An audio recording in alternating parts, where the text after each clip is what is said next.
Hello အားလုံးပဲမင်္ဂလာပါရှင်။မင်္ဂလာသမီးဆက်နှစ်စက္ကီယာရောက်ပြခဲ့ပစုံတော်မြို့နယ်ကနေပြောပြနေကြိုးစားလိုက်ပါတယ်။အခုတကမိတ်ဆက်ပေးချင်တာကတော့ကာဝါဆန်ကျိတ်ဆက်လေးပဲဖြစ်ပါတယ်ရှင်။ဒီဟာလေးကတော့တနိုင်တစ်ပိုင်းအိမ်မှာအသုံးပြုခြင်းနဲ့မိတ်ဆွေတွေအတွက်အရဲကိုအစီပြေတဲ့ဆန်ကျိတ်ဆက်အသေးစားလေးပဲဖြစ်ပါတယ်ရှင်။ဒီဆက်လေးရဆိုရင် AJ 900ခွဲနဲ့တွဲပေးထားတာပဲဖြစ်ပါတယ်ရှင်။ဒီဆက်လေးမှာဆိုရင်တော့ဆန်ကျိတ်မယ်ဆိုရင်တော့တနာရီကို8တေးကနေ10တေးကြားထွက်မှာဖြစ်ပါတယ်ရှင်ကာဝါဘရန်ထွက်တာဖြစ်တဲ့အတွက်ကြောင့်အရန်ကိုပဲတောက်တေးခိုင်းပါတယ်ဆန်ကျိတ်ဆက်လေးပဲဖြစ်ပါတယ်ရှင်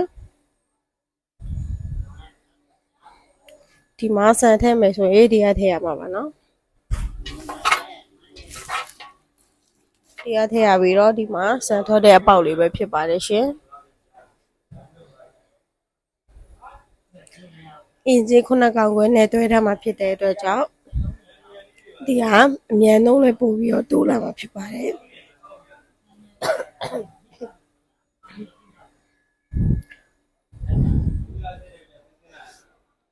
ဒီမှာပေါ့နော်ဒီမှာလည်းရေးထားတယ်အောက်ပုတ်ကတော့ 120kg ကနေ 150kg ပေါ့နော်တနာရီကို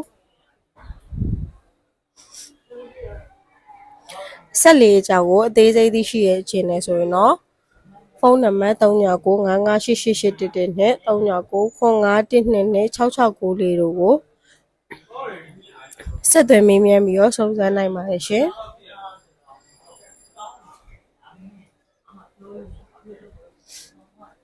ဆိုင်မှာလာရောက်ပြီးတော့ဝယ်ယူအားပေးခြင်းနဲ့ဆိုရင်တော့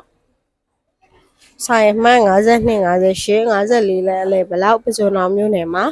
လာရောက်ဝယ်ယူအားပေးနိုင်ပါရှင်ဆက်လေးရဲ့ဈေးနှုန်းကိုသိရှိလိုပါကလည်းဖုန်းနံပါတ်3995888811ကိုစုံစမ်းမေးမြန်းနိုင်ပါတယ်ရှင်ဗီဒီယိုလေးကိုအဆုံးထိကြည့်ရှုပေးလို့ကျေးဇူးအများကြီးတင်ပါတယ်ရှင်